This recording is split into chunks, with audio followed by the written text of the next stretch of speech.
महाराष्ट्र के सतारा में महिला डॉक्टर के सुसाइड मामले में एक नया दावा किया गया है, जिसके तार कई और संदिग्ध मौतों से जुड़े हो सकते हैं।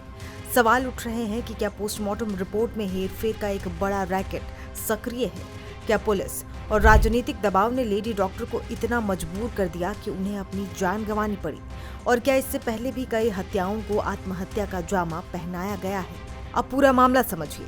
सतारा में एक लेडी डॉक्टर की आत्महत्या ने पूरे प्रदेश में हलचल मचा दी है। ये मामला सिर्फ एक डॉक्टर की मौत का नहीं, बल्कि सिस्टम पर कई गंभीर सवाल खड़े करता है। डॉक्टर ने अपने सुसाइड नोट में जो आरोप लगाए हैं वो चौंकाने वाले हैं। उन्होंने दावा किया है कि उन पर दबाव बनाया जा रहा था कि वो कुछ पोस्टमार्टम रिपोर्ट में हेरफेर करें। इस खुलासे के बाद एक मां मीडिया के सामने आई, जिनकी बेटी की मौत को भी पुलिस ने आत्महत्या बताया था, लेकिन उन्हें हमेशा से ये हत्या लगती रही है।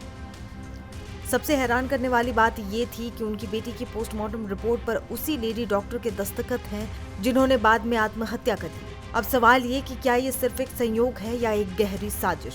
भाग्यश्री मारुति पंचांगणे ने अपनी बेटी दीपाली मारुति पंचांगणे की संदिग्ध मौत की उच्च स्तरीय जांच की मांग की। भाग्यश्री के मुताबिक उनकी बेटी दीपाली की शादी सेना से जुड़े एक अधिकारी अजिंक्य हनुमंत निम्बालकर से हुई थी। शादी के बाद दीपाली को लगातार मानसिक और शारीरिक प्रताड़ना दी जा रही थी। पुलिस रिकॉर्ड्स के अनुसार इस प्रताड़ना से तंग आकर दीपाली ने 19 अगस्त 2025 को अपने घर में फांसी लगाकर आत्महत्या कर ली।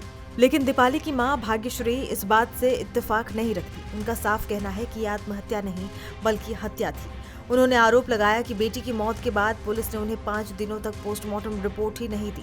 अब जब उन्हें पता चला कि उनकी बेटी की पोस्टमार्टम रिपोर्ट पर दस्तखत करने वाली फलटन उप जिला रुग्णालय के लेडी डॉक्टर ने खुदकुशी कर ली है और सुसाइड नोट में जबरन पोस्टमार्टम रिपोर्ट पर साइन करने के आरोपों का जिक्र है, तो भाग्यश्री का शक और गहरा गया है। उन्हें लगता है कि उनकी बेटी की हत्या को आत्महत्या दिखाने के लिए पोस्टमार्टम रिपोर्ट पर दबाव डालकर साइन करवाए गए थे। ये मामला सिर्फ दीपाली की मौत तक सीमित नहीं। अब सरकार से पूरे मामले की गहराई से जांच करने और दोषियों के खिलाफ कड़ी कार्रवाई करने की मांग उठ रही है। अब इस नए मोड़ ने पुलिस को दोनों ही मामलों की एक साथ जांच करने पर मजबूर कर दिया है। इस पूरे प्रकरण से कई गंभीर सवाल खड़े होते हैं, जिन पर तुरंत ध्यान दिए जाने की जरूरत है। सवाल ये कि क्या लेडी डॉक्टर की आत्महत्या का मुख्य कारण पीएम रिपोर्ट बदलने का दबाव था?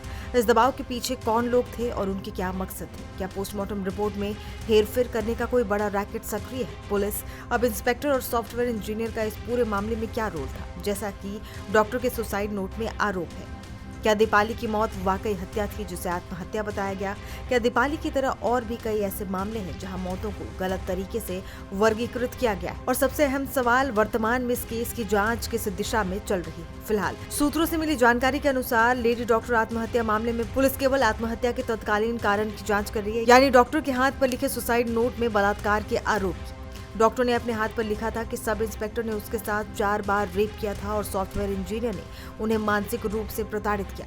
इन दोनों आरोपियों को पुलिस ने गिरफ्तार कर लिया है। हालांकि मेडिकल सर्टिफिकेट बदलने के लिए पुलिस द्वारा दबाव डालने के आरोपों पर फिलहाल पुलिस का फोकस नहीं है। डॉक्टर ने जून 2025 में शिकायत की थी कि पुलिसकर्मी उन पर आरोपियों की मेडिकली फिट प्रमाण पत्र देने का दबाव बना रहे थे। इसके विपरीत पुलिस ने आरोप लगाया था कि लेडी डॉक्टर जानबूझकर आरोपियों को मेडिकली अनफिट प्रमाण पत्र देकर जांच में देरी कर रही है। फिलहाल दबाव वाले पहले के आरोपों की जांच नहीं हो रही, क्योंकि पुलिस का मानना है कि वो सीधे तौर पर आत्महत्या से संबंधित नहीं है, बल्कि हथेली में लिखे सुसाइड नोट में रेप की बात कही गई है। बहरहाल ये साफ है कि सतारा लेडी डॉक्टर का मामला सिर्फ एक आत्महत्या तक सीमित नहीं। ये न्याय प्रणाली, पुलिस की कार्यप्रणाली और समाज में फैले भ्रष्टाचार पर कई गंभीर सवाल खड़े करता है। दीपाली पंचांगणे की मां का सामने आया बयान इस मामले को एक नया आयाम देता है, जहां एक लेडी डॉक्टर की मौत एक और संदिग्ध मौत से जुड़ती दिख रही है। अब ये देखना होगा कि क्या पुलिस इन सभी पहलुओं की निष्पक्ष और गहन जांच कर पाती है, और क्या उन सभी लोगों को न्याय मिल पाएगा जो इस अंधेरे जाल में फंस चुके हैं।